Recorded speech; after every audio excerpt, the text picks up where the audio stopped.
여호수아 1장 1절부터 보시죠. 여호와의 종 모세가 죽은 후에 여호와께서 모세의 수종자 눈의 아들 여호수아에게 말씀하여 이르시되 내 종 모세가 죽었으니 이제 너는 이 모든 백성과 더불어 일어나 이 요단을 건너 내가 그들 곧 이스라엘 자손에게 주는 그 땅으로 가라. 내가 모세에게 말한 바와 같이 너희 발바닥으로 밟는 곳은 모두 내가 너희에게 주었노니 곧 광야와 이 레바논에서부터 큰 강 곧 유브라데 강까지 해쪽 속의 온 땅과 또 해지는데 대해까지 너희의 영토가 되리라. 내 평생에 너를 능히 대적할 자가 없으리니 내가 모세와 함께 있었던 것 같이 너와 함께 있을 것임이니라.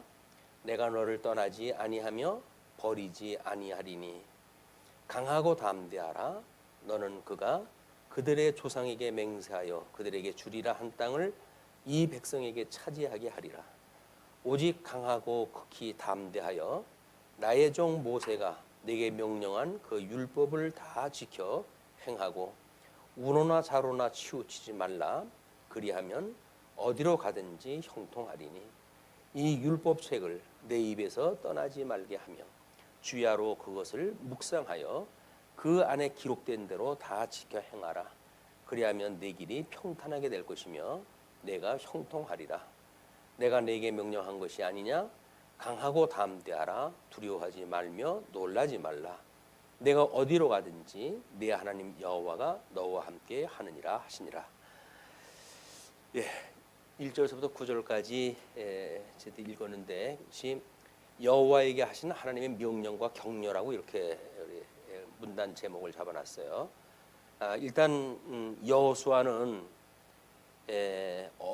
언약의 땅 정복에 대한 이야기입니다. 하나님께서 약속하셨던 언약의 땅을 정복하는 일인데 여호수아 제1절이 여호수아로 해가지고 땅 언약, 제2절이 이제 그 사사기를 통해 가지고 하나님의 의를 어떻게 세워가시는지, 그래서 그 가나안 땅에서의 시험에 대한 문제를 우리가 확인하게 되어집니다.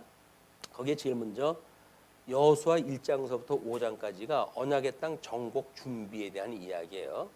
그리고 1장서부터 2장까지는 가나안 땅 진입에 대한 이야기입니다. 우리가 성경 해석에 대해서 끊임없이 우리 구약 성경은 이제 이 해석에 대한 근거입니다. 이 해석의 근거를 신약 성경을 간접적인 근거로 삼는다고 그랬어요. 간접적으로 삼는다. 그리고 이 구약 성경을 직접적 근거로 이렇게 이야기를 했습니다. 직접적 근거. 그러면 이제 이 우리 구약 성경에서 직접적인 근거라고 한다면 우리 열조와의 이제 우리 이스라엘 백성들한테 주어진 아브라함의 후손들한테 주어진 걸로 압축을 해서 모형적인 걸 본다고 하더라도 하나님께서 아브라함에게 언약하셨던 이제 뭐 복을 주시고 그리고 나라를 주셨을 때 생육 번성하라, 그다음에 땅을 정복하라, 그다음에 다스리라라고 하는 이런 복과 나라라고 하는 양대 언약을 주셨다. 이걸 이루어가는 데 있어서 땅 언약을 이루시는 하나님의 섭리입니다. 그렇기 때문에 구약 성경에서 이미 모세 오경을 통해 가지고는 우리가 지난 시간까지 이제 모세 오경에 대해서 공부를 했잖아요. 이 모세의 오경은 언약자손의 이야기입니다. 언약자손. 이 언약자손은 우리 아브라함, 이삭, 야곱 10조를 잇는 12아들을 통해 가지고 12지파, 이거를 우리가 언약자손이라고 이렇게 이야기를 하는 거예요. 그래서 이 언약자손은 우리 예수 그리스도를 이제 예표로 보여주는 그 이야기이기도 합니다. 이 언약자손들이 누리고 살 나라가 이제 이게 이스라엘 국가예요.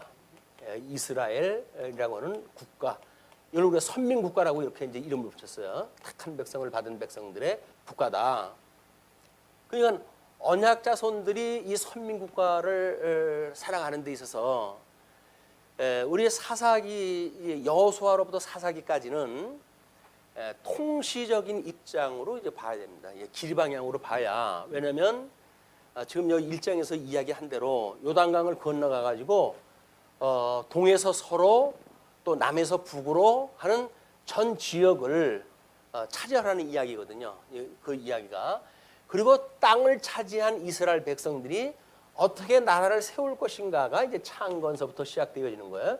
창건, 분국, 유수, 회복이라고 하는 것으로 되어져 있죠. 그러니까는 통시적으로 봤을 적에는 땅이라고 하는 것이 이제 전체를 차지하고 그랬을 때 거기에 다윗 왕국이 창건이 되어지는 거거든요. 그러니까는 여호수아서는 길 방향으로 일단 우리가 해석을 해야 됩니다. 이게 우리 직접적인 근거예요. 그러면 간접적인 근거로 봤을 때 신약 성경에서는 우리 복음서를 통해 가지고 이 복음서는 언약 자손에 대한 이야기죠. 예수 그리스도에 대한 이야기니까 여기서 이야기했던 언약 자손에 대한 이야기예요.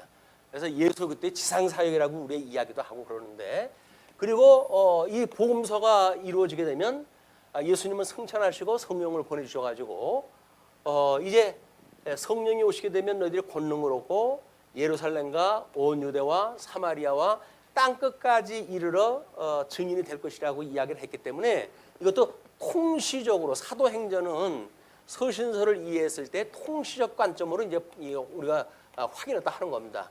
그러나 이 통시적인 땅 끝까지 복음이 증거되어진 이후에 하나님의 주님의 몸된 교회를 어떻게 세우시고 견인해 가시는가라고 하는 그 이야기는 우리가 공시적으로 이해를 한다고 그랬어요. 그래서 성경을 통해 가지고 모든 원리가 다 나와져 있지만 이거를 우리가 이 성경을 가지고 믿는 성도들의 믿음의 생활의 관점에서 보게 되면 시대를 뛰어넘는 이런 해석이 가능한 거죠.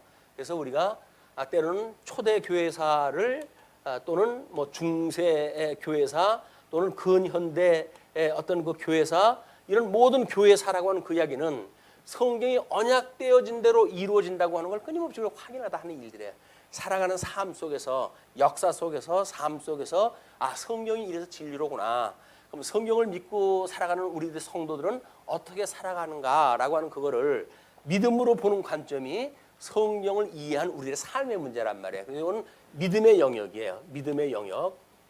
이거는 절대 진리라고 하는 객관적 진리의 세계입니다. 이거는 성경은 1.1핵이라도 더하거나 감하거나 때로는 우리가 믿거나 말거나 이건 진리 자체로 존재하는 거예요. 그러나 성령이 오셔가지고 우리로 하여금 깨닫게 하셨을 때 성경의 내용을 진리로 이해를 하고 성경에 계시되어진 삼일체 하나님을 우리가 알고 그 하나님을 경외하는 것 이것이 우리의 삶의 문제란 말이에요. 성도들이 성경을 배우고 그 다음에 익히는 삶이라고 하는 것은 경외함을 배우는 일들입니다. 실질적인 삶 속에서. 그러니까 우리가 어떤 이런 성경의 원리적인 이해를 하게 되면 우리의 삶의 문제도 사실은 이렇게 아주 간단해요, 원리가. 그런데 이것이 꼬이게 되면 뭘 어떻게 하란 말이냐 이런 게 잘 우리가 이제 떠오르지를 않고 그래가지고는 뭐 성경을 뭐 다 알아야 된다는 등 이런 소리를 또 하게 되어지는데 성경을 다 알아가지고 되는 문제도 아니에요. 안다고 하는 그 이야기는 십자가의 도를 알게 되면 이게 우리 예수 그리스도를 언약한 내용 아니에요? 그러니까 우리 예수님에 대해서 알 수밖에 없죠. 또 이거는 예수님이 오셔가지고 성취되는 사건 아니에요? 그러니까 십자가의 도란 말이에요. 십자가의 도라고 하는 그 복음적 원리만 깨닫게 되어지게 되면 우리는 모든 성경에 있는 것들을 한눈에 다 이해할 수밖에 없어요. 왜냐면 같은 원리니까 이게. 근데 이거를 뭐 역사를 이해해야 되고 뭐 이렇게 아주 복잡하게 해놓게 되면 성경을 아무리 공부해도 그래서 십자가의 도를 붙들 수가 없습니다. 이거 확인할 수가 없어요.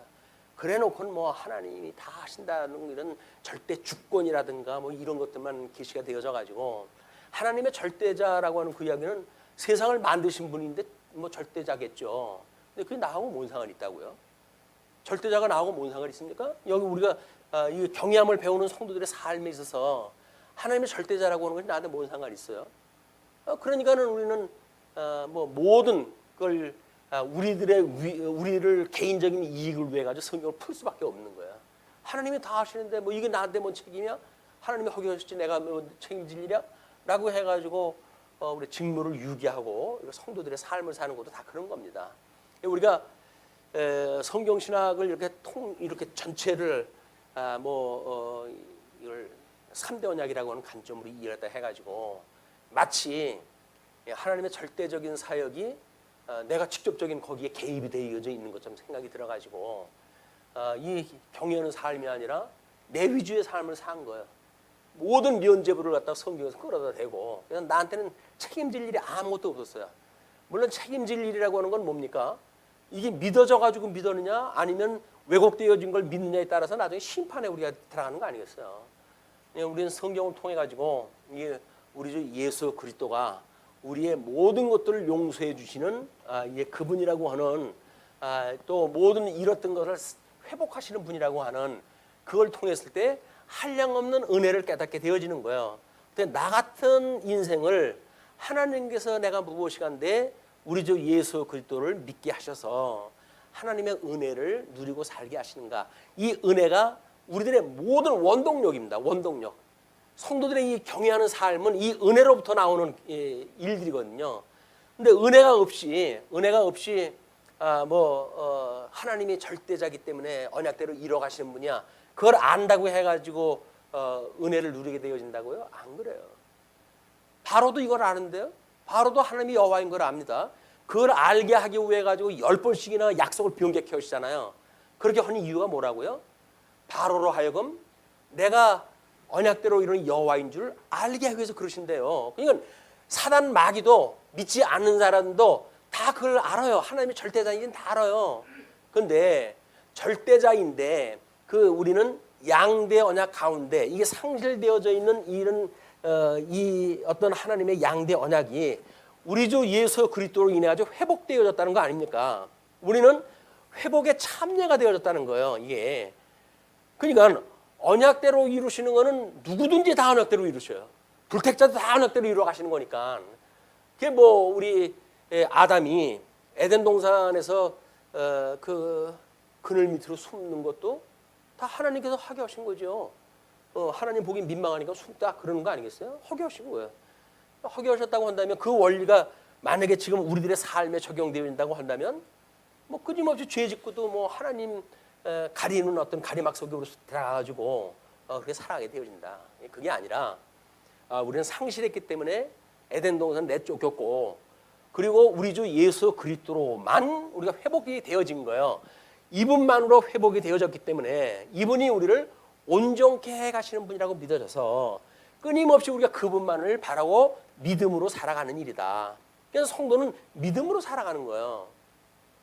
절대자를 믿는 그것이 아닙니다. 믿음이라고 하는 건 절대자를 믿는 믿음이 아니라 우리 주 예수 그리스도가 나의 구주가 되신다고 하는 걸 믿는 거예요. 그러니까 그걸 기독교라고 그래요. 하나님이 언약대로 이루신다고 하는 그 이야기는 여호와교예요. 유대교가 그걸 믿는 거예요. 하나님은 다 언약대로 해가시죠. 절대 주권을 믿지요.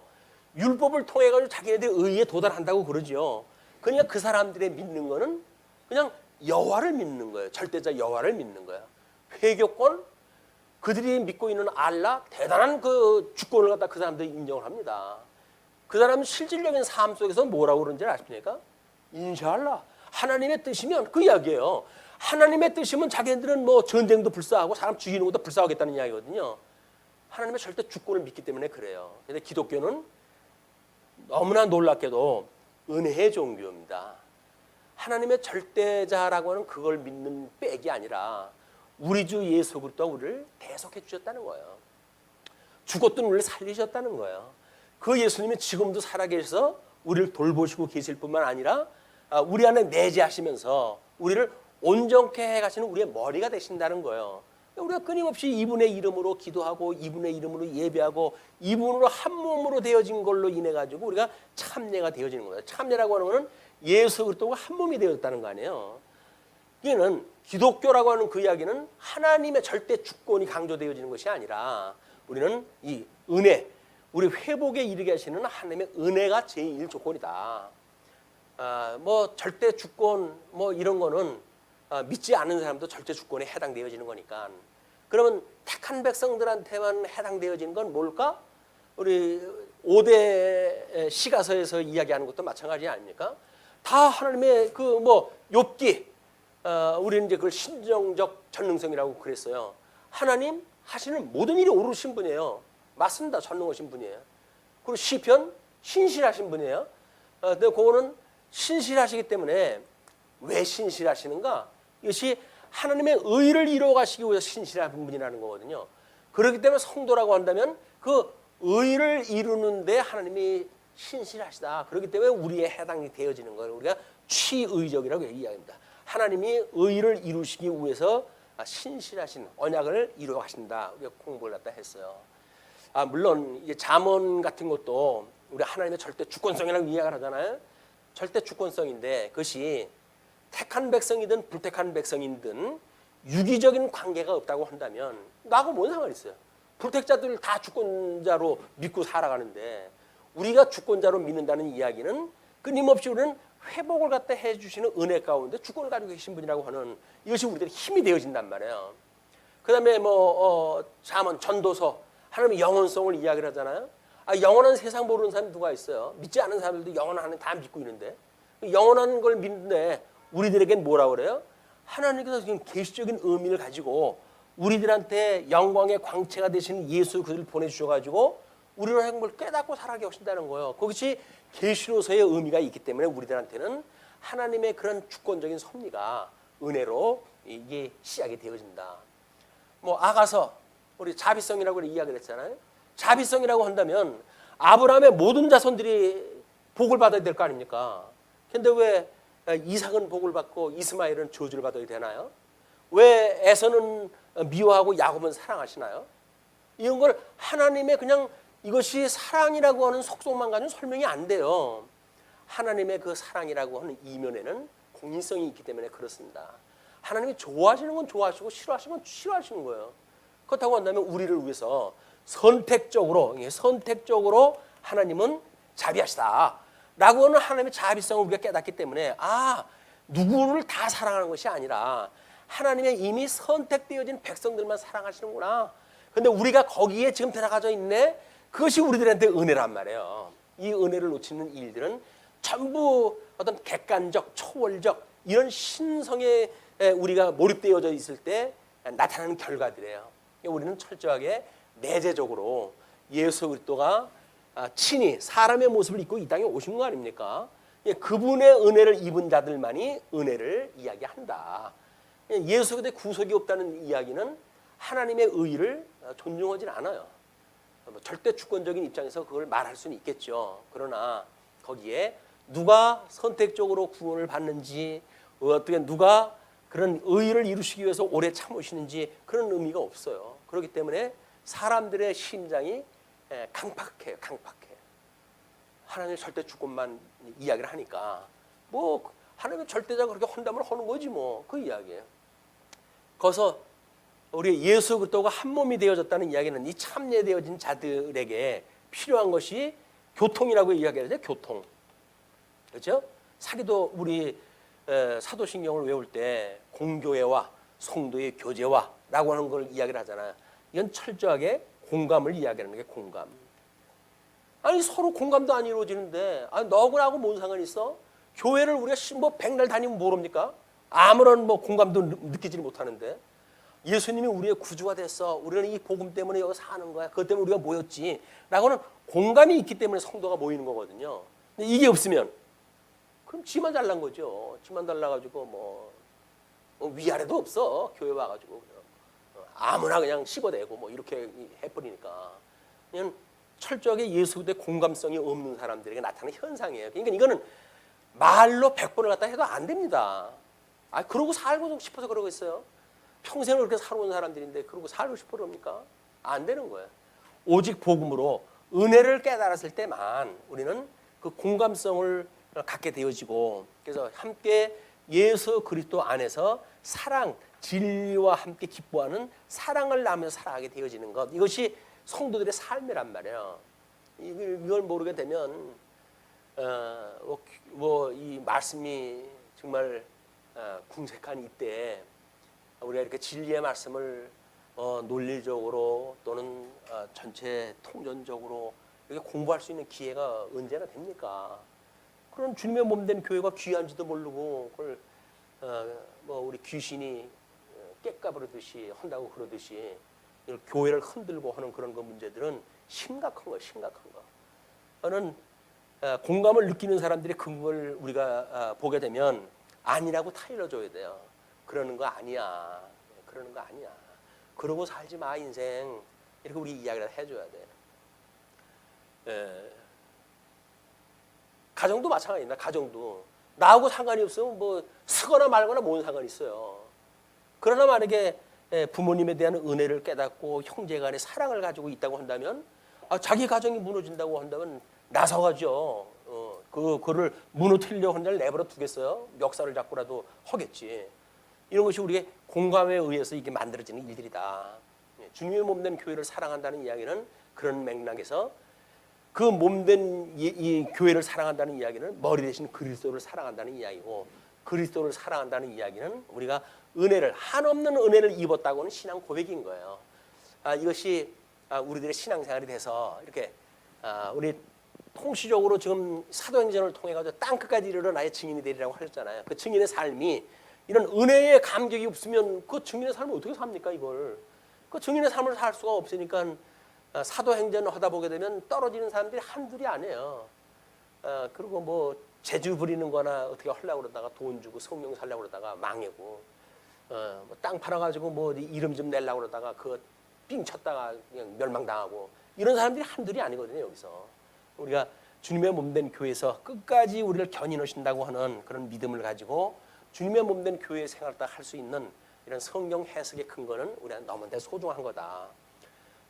그래서 이 성경의 이런 해석의 원리만 가지고 있다고 한다면 우리한테 뭐 세상에 먹고 사는 게 뭐 그렇게 힘들겠어요. 물론 뭐 그게 다인데 왜 힘이 안 들겠습니까? 그러나 뭐 어떤 극단적인 그런 그 예를 뭐 들어가지고 비교가 될 일은 아니지만 우리가 점점 세상을 살아가기 좋고 이런 때이기 때문에 결국 먹고 사는 문제로 힘들어지는 게 아닙니다.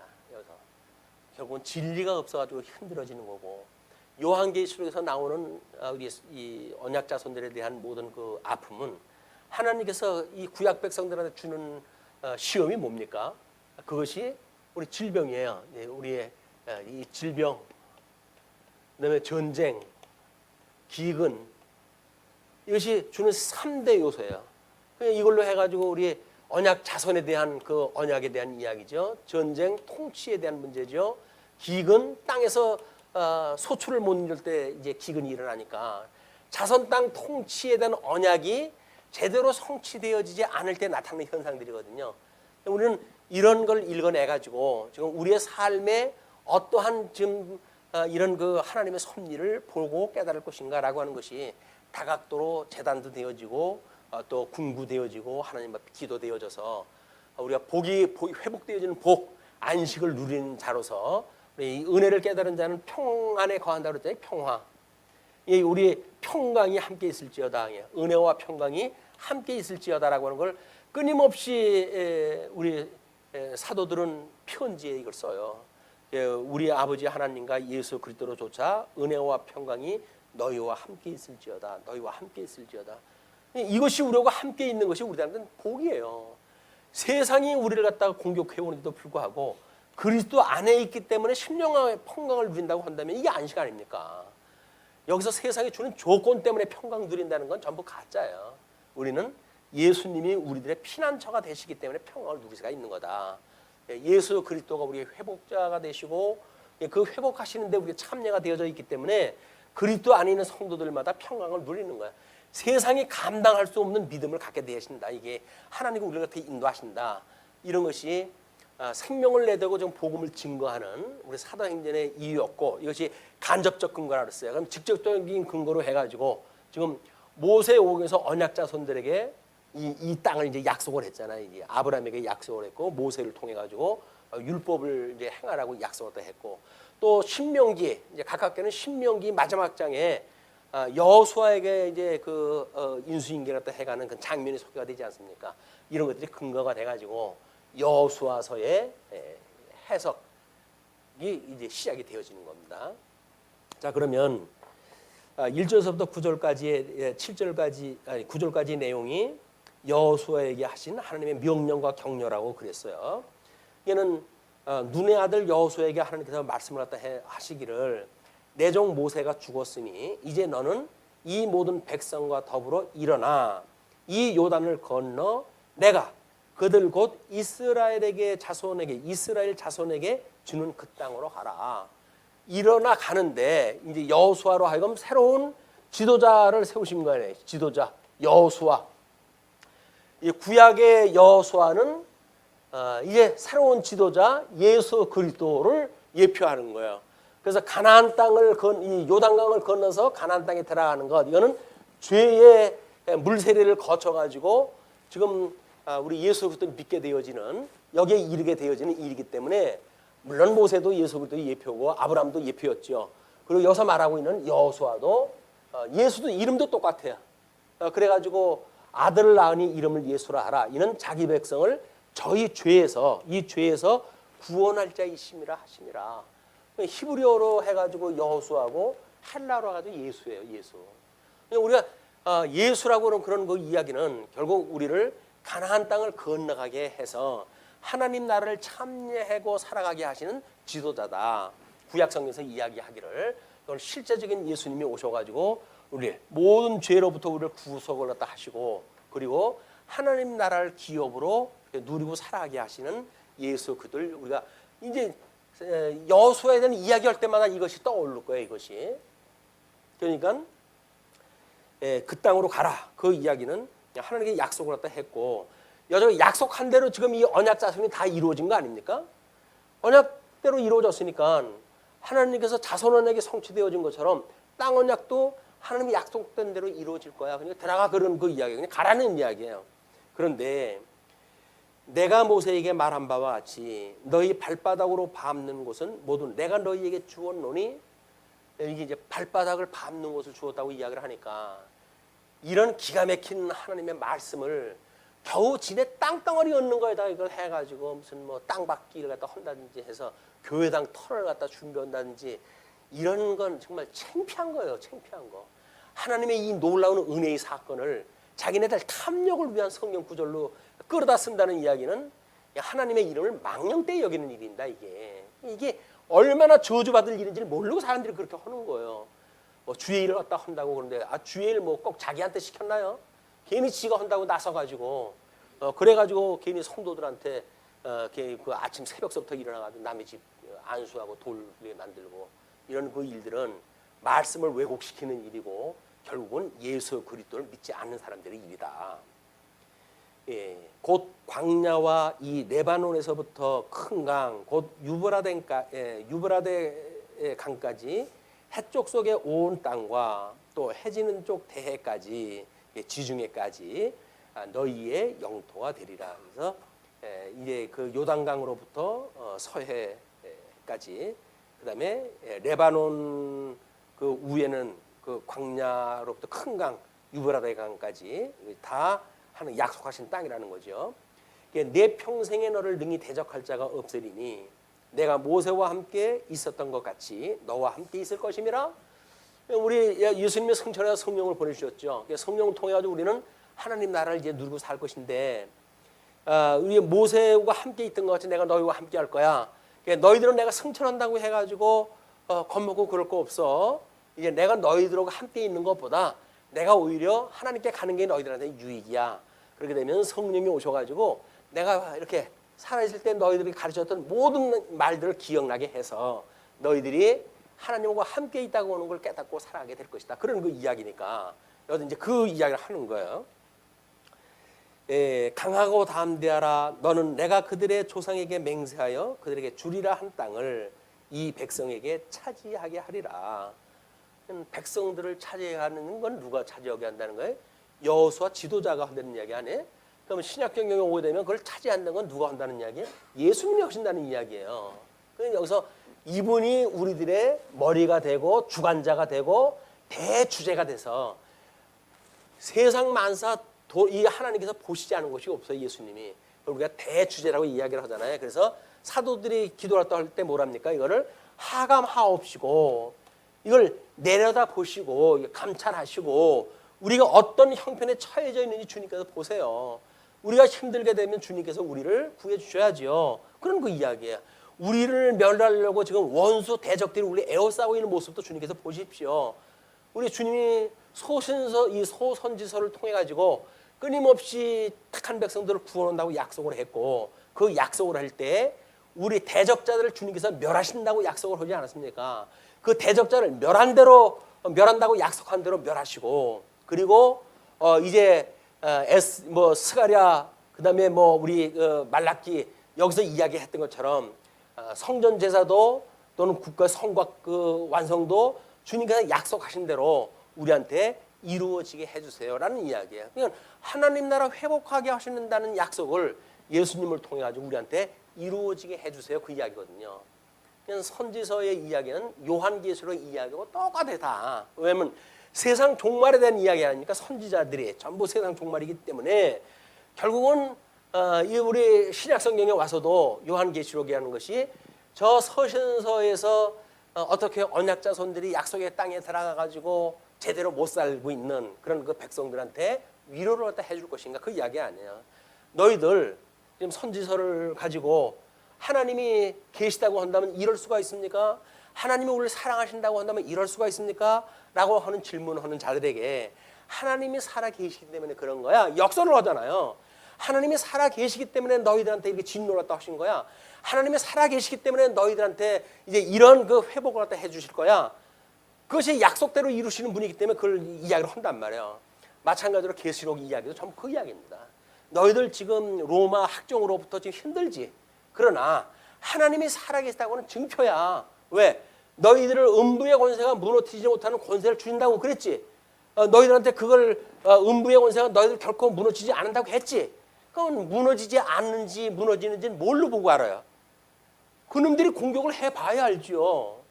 근데 우리들 믿음을 굳게 하기 위해서 하나님께서 어려움을 주시고 환난을 주시는 거지.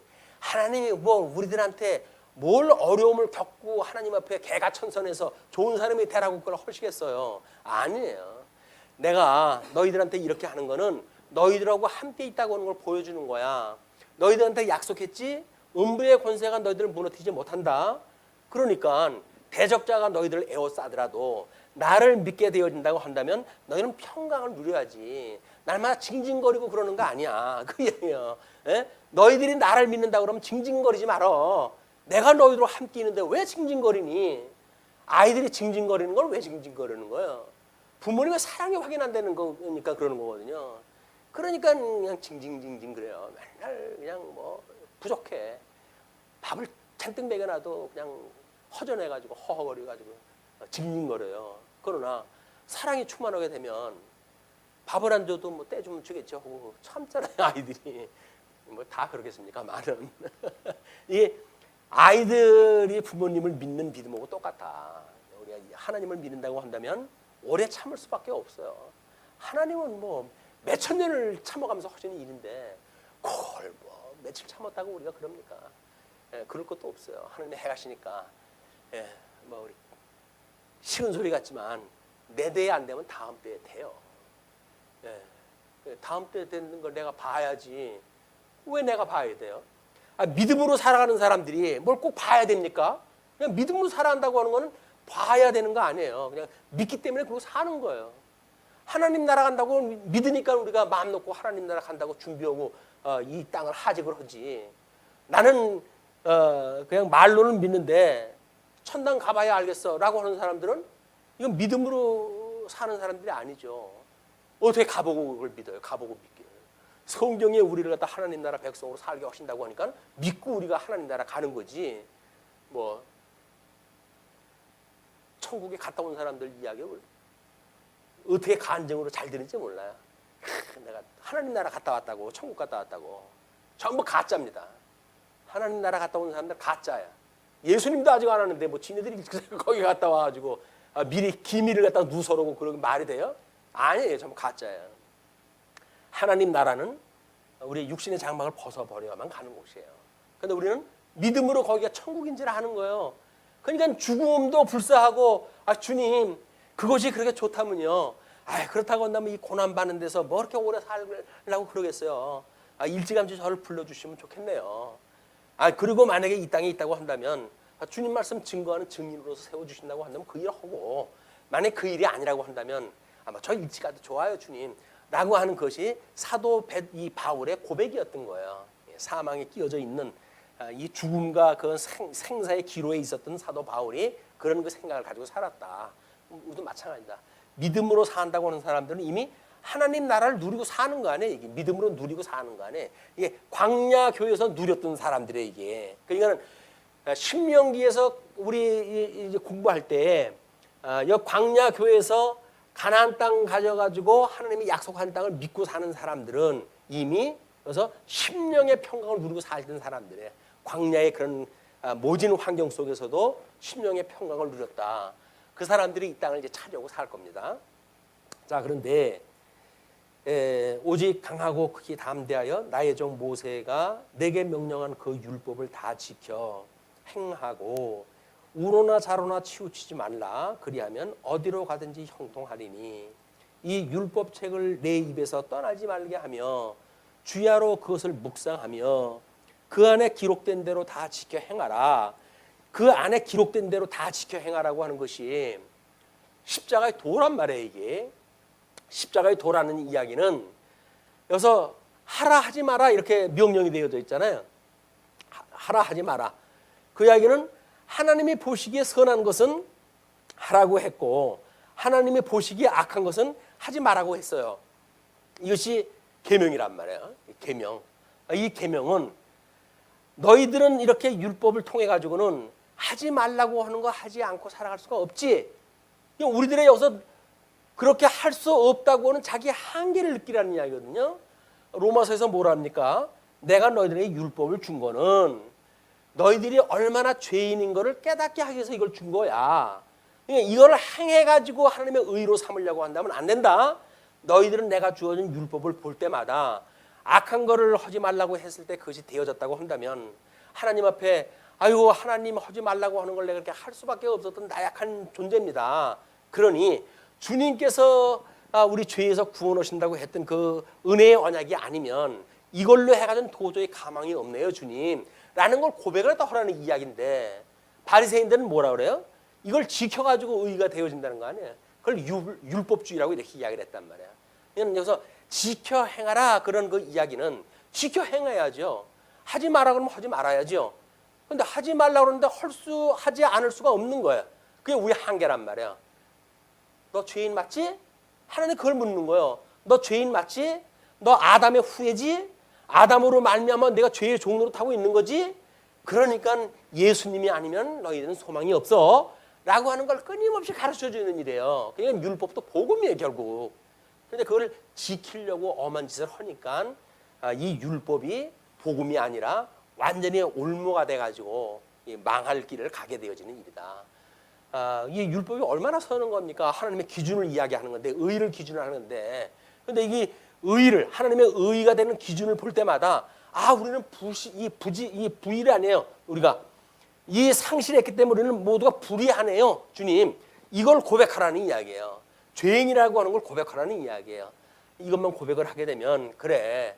그러나 내가 가죽 옷을 해입혀도 아담을 이제 그 은혜 언약을 준 것처럼 너희들 구원에 이르게 할 거야. 그걸 믿는 자들에게는 우리 아벨같이 구원에 이르기도 하고 노아의 방주에서 구원을 받은 자처럼 구원도 받게 하시고 이것이 수많은 믿음의 사람들이 이걸로 인해 가지고 썰해지를 당하더라도 이 복음을 버리지 않았다는 걸 히브리 기자가 다 우리들한테 가르쳐 주잖아요. 구약성에서 얼마나 이 복음을 듣고 십자가의 도를 믿고 살아가던 사람들이 살았는지 그런 열정을 우리한테 소개한 바가 있다. 그러니까 그걸 끊임없이 달고 있으라는 거예요. 말씀을 잊어버리게 되면 죄인이지 아닌지 압니까? 모릅니까? 모르죠. 그러니까 아담한테 주어졌던 그 3대 언약을 보통 우리 개신교에서는 뭐라고 합니까? 이걸 도덕법이라는 거예요. 도덕법이라는 거예요. 왜? 사람들이 예수님으로 인해 가지고 이스라엘에서 주었던 모든 율법을 다 이루었는데 그게 나하고 뭔 상관이야? 이스라엘 법인데 법에 대한 기준이 없잖아요. 근데 우리가 불인데 예수님으로 인해서 구원을 받았어요.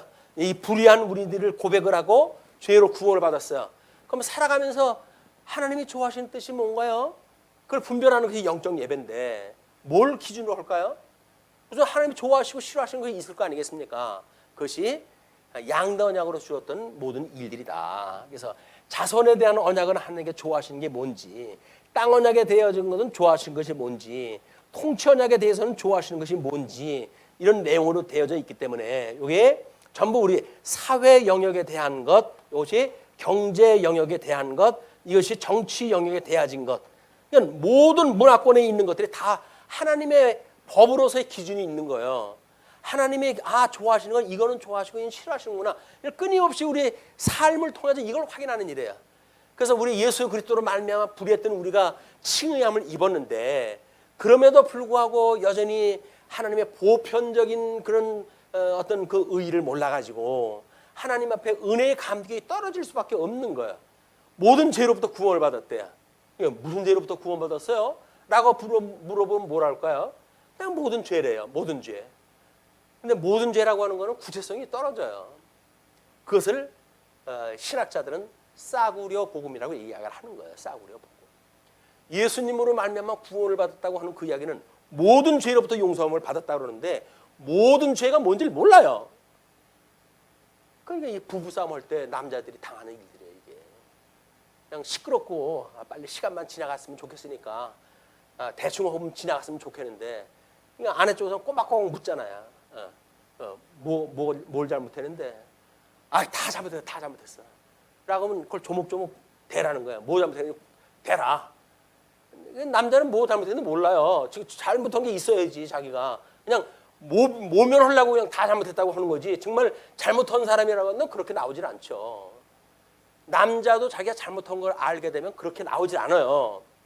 마찬가지로 성도도 죄로부터 우리가 구원받았다고 하는 그것이 뭔지를 구체적으로 알게 되면 하나님 그저 고맙습니다, 감사합니다, 퉁칩시다 이렇게 하지는 않은다니까요. 살아가는 삶에 구체적으로 은혜를 깨닫게 되어지는 거예요.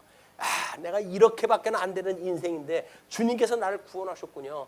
나는 이렇게 부족한 존재인데 주님께서 나를 이렇게 사랑해 주셨군요. 라고는 은혜를 깨닫게 살아가는 일이다. 이게 1만 달란트 탕감받은 자의 행복이란 말이에요. 근데 1만 달란트 탕감받은 게 행복이 없으면 100데나리온 빚진 자 너 일로 와. 안 갚어? 당장 그렇게 나오죠. 왜? 내가 은혜가 안 되는데 무슨 뭐 100데나리온이 어디야 이 세상에. 그러니까 그냥 족치는 거예요. 갚으라고. 너 안 갚어? 감옥에 넣는다? 라고 하는 거예요. 그게 은혜를 놓친 사람들의 일이다. 은혜를 우리가 잊고 살아간다고 한다면 1만 달란트 탕감을 받았다. 그 1만 달란트 탕감 한번 세워보시죠. 1만 달란트 하나씩. 늘 세워도 세월이 모자라요. 세월이. 그만 먹고 하나님께서 우리를 사랑하셨다는 이야기거든요. 사랑을 깨닫는 일이 예수 그리스도의 십자가의 도를 우리가 기억하는 일이다. 어떤 분하고 이야기를 하는데 아니 예수님이 모든 율법을 다 이뤘다고 그러는데 도덕법을 가지고 지금 또 끌어다 댑니까? 너 죽일 일 있어요? 라고 이야기를 하더라고요. 근데 도덕법의 정죄를 십자가의 도를 믿는다고 한다면 이건 우리 구약의 이스라엘 국가를 통해 가지고 여기에 할례 받은 민족들을 통해 가지고 주신 원리 아니에요. 그걸 믿는다고 한다면 이방인한테 주어졌던 원리가 저기로부터 나오는 거 아니겠어요? 그러면 이 율법은 우리가 죄인인 걸 깨닫게 하기 위해서 주신 거로군요 라고 하는 원리를 깨달았어요. 그러면 결국 우리가 예수님이 그래서 우리를 의롭다고 칭해 주셨군요 라고 하는 믿는 그 믿음을 가진 사람들이 우리 일반 모든 도덕에 대한 그 법을 가지고 참 하나님께서 의롭다고 칭해 주지 않았으면 어떨 뻔했습니까? 제가 아무리 생각해봐도 나라고 하는 존재는 구제할 방법이 없네요. 저라고 하더라도 저도 이렇게 살아가는 제가 싫습니다, 주님. 제발 우리 예수님 형상을 닮아가게 해주세요라고 우리가 기도를 갖다 하겠죠.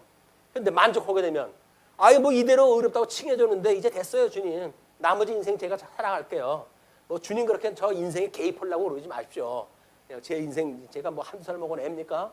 제대로 알아서 살아갈 테니 그렇게 하지 마세요. 이렇게 이야기를 해가지고 은혜에서 떠나버리게 되어지는 거예요. 그래서 소위 우리 구원파의 논리입니다. 구원받은 사람들한테는 더 이상 회개도 필요가 없고 그리고 죄인이라고 하는 고백도 필요가 없다라고 하는 이야기예요. 근데 요즘은 하도 그 제 2단 이야기를 듣니까 우리는 구원받아 우리는 이제 그런 얘기 안 한다 이렇게 이야기를 다 해요. 근데 안 한다고 해가지고 교리가 없어집니까? 안 그래요. 이미 뿌리로부터 그 교리로부터 만들어지는 거기 때문에 왜 구원파라고 하는 이야기가 됐을까요? 구원됐으니까 그 사람 다 됐다는 거예요. 구원받았으니까. 구원을 받았는지 안 받았는지 어떻게 합니까? 그러니까 그 사람들이 물어보는 거예요. 당신은 언제 중생됐어요? 아니 생일을 아는 사람이 영적으로 예수님 맞이한 생일을 갖다 몰라요? 그럼 당연히 가짜예요 라고 이야기했다 해요. 그럼 뭐라 할 거예요? 정말? 내 육신으로 난 생일을 갖다 아는데 영적으로 난 생일을 모르네? 그럼 내가 하나님한테 구원받은 게 아닌가? 라고 하는 의심이 들기 시작을 하고 그 사람들 논리에 빨려들어가기 시작하다 하는 거예요. 우리가 구원을 받는다는 이야기는 바람이 부는 것처럼 몰라요. 어떻게 와서 어떻게 가는지. 근데 어느 날 보니까 내가 예수를 믿는 것이 확인되어지고 의롭다고 칭해주는 것이 믿어지고 은혜의 삶이 믿어지고 그렇기 때문에 주님께서 나를 사랑하셨다는 게 너무나 확실하네. 나고는 확신을 갖게 되어지는 거지. 처음서부터 해가지고 지네들은 태어날 때서부터 생일을 지네들이 알았어요? 부모님들이 호적에다 기록을 해놨으니까 뭐년 뭐월 뭐일 내가 태어났어라는 걸 알지. 지네들이 태어날 때부터 알고 태어난 겁니까? 말도 안 되는 말을 갖다 하는데도 불구하고 그 논리를 그렇게 끌고 가게 되면 우리 빨리 들어 안 되니까요. 그래? 내 생일이 언제지? 내가 언제 예수님 맞이했지? 어떤 신비로운 경험이 있어야 되는데 뭐 방언이 터졌다든지 뭐 이런 게 있어야 되는데 그런 경험이 전혀 없잖아요. 그냥 어려서부터 어떻게 교회 다니다가 그러다가 보니까 정말 예수님의 구속의 은혜가 너무나 감사하고 그래가지고 이러기도 하고 저러기도 하고 살아간단 말이에요. 그러니까는 당신 그래도 구원받은 사람은 아니라는 거예요. 그런 사람들 이 어떤 가짜 복음에 우리가 놀아나면 안 됩니다. 우리는 철이 들면 알아요. 하나님을 아버지라고 부르게끔 되어져 있어요. 지네들처럼 그렇게 살아가는 게 아닙니다. 이런 놀라운 은혜가 전 신구약 성경을 가지고 지금 성취가 되어져 가고 있다. 자, 그런데 이제 내가 내게 명령한 것이 아니야. 강하고 담대하라. 두려워하지 말며 놀라지 말라. 내가 어디로 가든지 내 하나님 여호와가 너와 함께 하시느니라 하시니라. 임마누엘 주님이에요. 우리가 함께 하시는 주님에 대한 이야기예요. 사도행전에서 우리가 성령이 임하시면 어떻게 된다고요? 권능을 입게 되어지는 거예요. 권능을. 그 권능을 얻어가 땅끝까지 증인이 되어지니까 세상 권세가 이걸 방해하려고 얼마나 공격을 해오겠어요. 그럼에도 불구하고 이 권능이 그걸 다 물리치게끔 되어지는 거예요. 이게 성령의 권능이에요. 그러니까 우리가 성령의 권능을 놔버리게 되면 우리가 무슨 능력 가지고 그걸 합니까? 주님이 함께한다는 이야기는 우리가 복음의 증인의 삶을 살아갈 때 확인되어지는 일들이다. 자, 그리고 이제 10절부터 15절까지 요단강 건널 준비를 명령하는 여호수아에 대한 이야기가 소개되어집니다. 이에 여호수아가 그 백성의 관리들에게 명령하여 이르되 진중에 두루다니며 그 백성에게 명령하여 이르기를 양식을 준비하라.